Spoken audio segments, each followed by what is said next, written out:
Hey guys, we are back for quarterfinal analysis and semi-final matchups. We will discuss in detail how Argentina and Croatia have managed to win in the quarterfinals.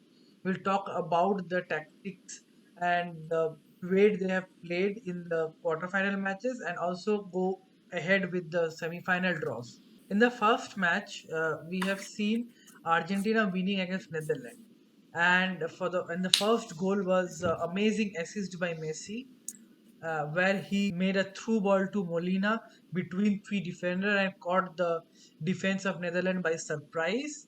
And Molina made no mistake and finished the ball in the near corner. It was absolutely magical. Messi is in the best form till now. He has played any World Cup. He has scored 4 goals and 3 assists. So far. Absolutely brilliant performance. So as Argentina was leading the second half with 1-0, but they conceded 2 goals after Messi scored one penalty. Weirghost was substituted and he scored the first goal, and he scored his cracker goal in the last minute of the match through a free kick. And the free kick was amazing.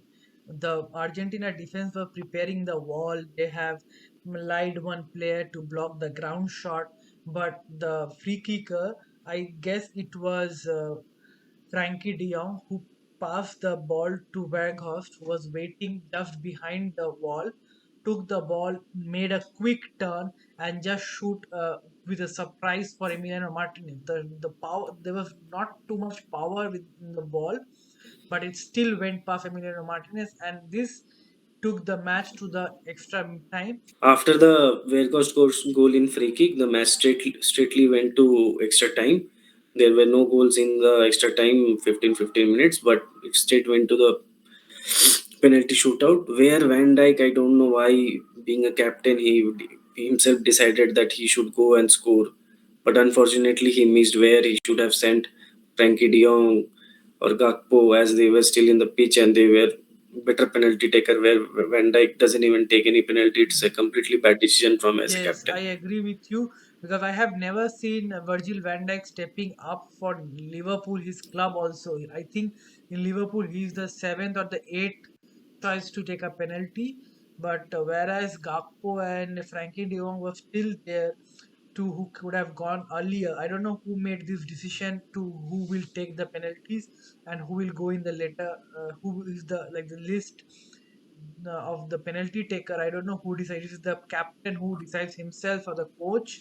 But I think if they would have decided something else, that would have made a big chances.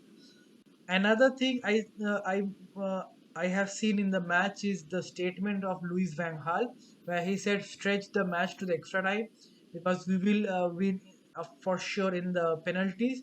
And Emiliano Martinez, being one of the finest penalty saver and expert of the penalties, uh, have shown the character and shown his skills and quality in the match and have won the match for Argentina, taking the team to the semi-final, making two brilliant save in the first two penalties, and from there the match is completely out of Netherlands' hand. Exactly, Netherlands first to kick. They missed 2 goals. Van Dijk's bad decision. What things led Netherlands to exit from the World Cup and Argentina led to semi-final.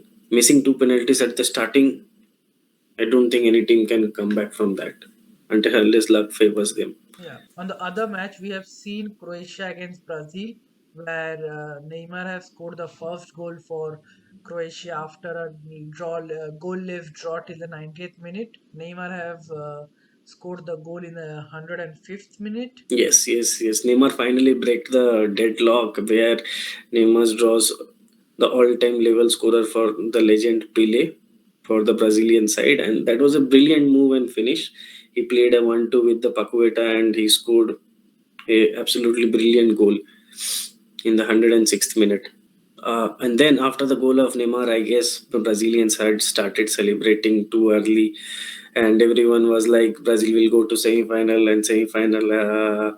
Then again, there was a 117 minute soccer from the Croatian side. What do you say, Arpan? How do you want to describe that goal and what the genius of that game? The goal was an absolute genius from the Croatian manager because Neymar was going up the field to support Richarlison, Vinicius has to go back down a bit, so which makes a gap in the final third like this.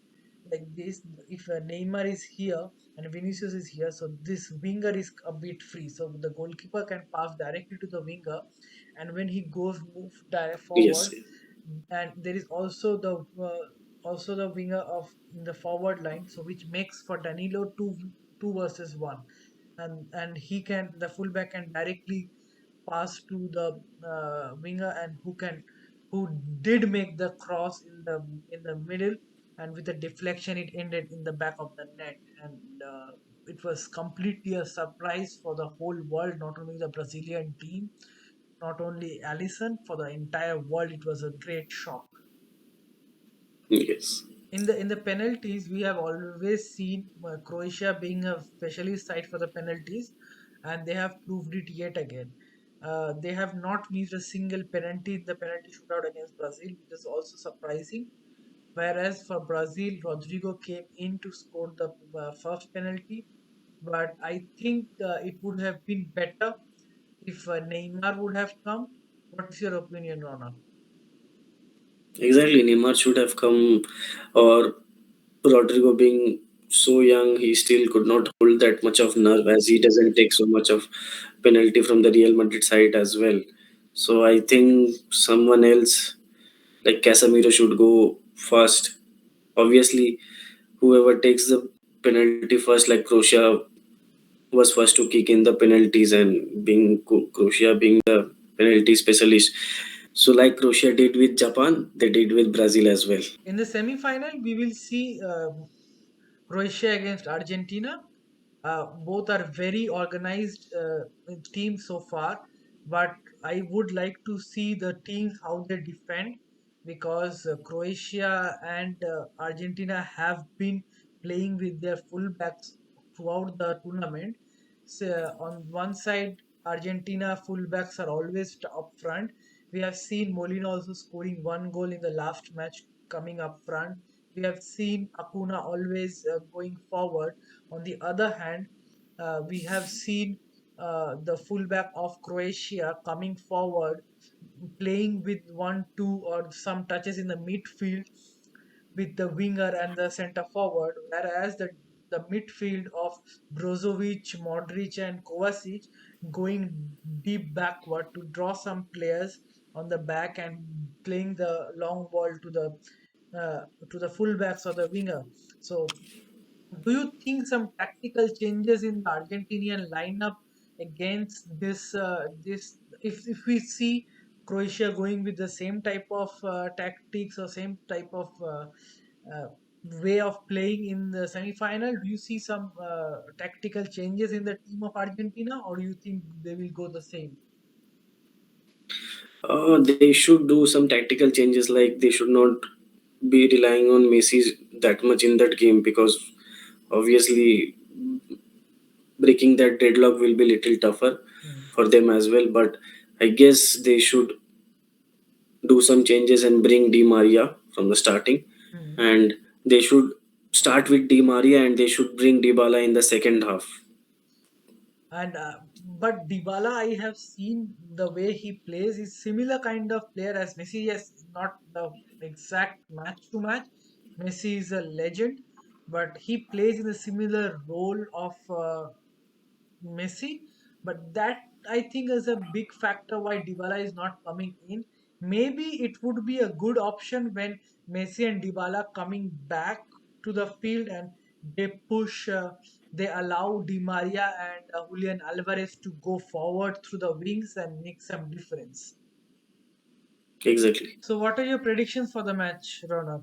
So I predict Argentina will win 1-0. Again, there will be a Messi assist and Lautaro Martinez will score in that match. I think Miss Argentina will win 2-0 or maybe 2-1. Or we can also see if Croatia did do their brilliance, we can also see Croatia bring the match again to the penalties. But I think Argentina will do their homework, and they will break the quality and the the combination of Croatian midfield and defense. I think they would score two goals. One maybe coming from the winger, any winger, maybe Di Maria or Julian Alvarez, or and one maybe from Messi again. So guys, like, share and subscribe, and do comment if you want to join in our next video. And also let us know your views and your prediction for the next match in the comment section. See you in our next video of the final prediction.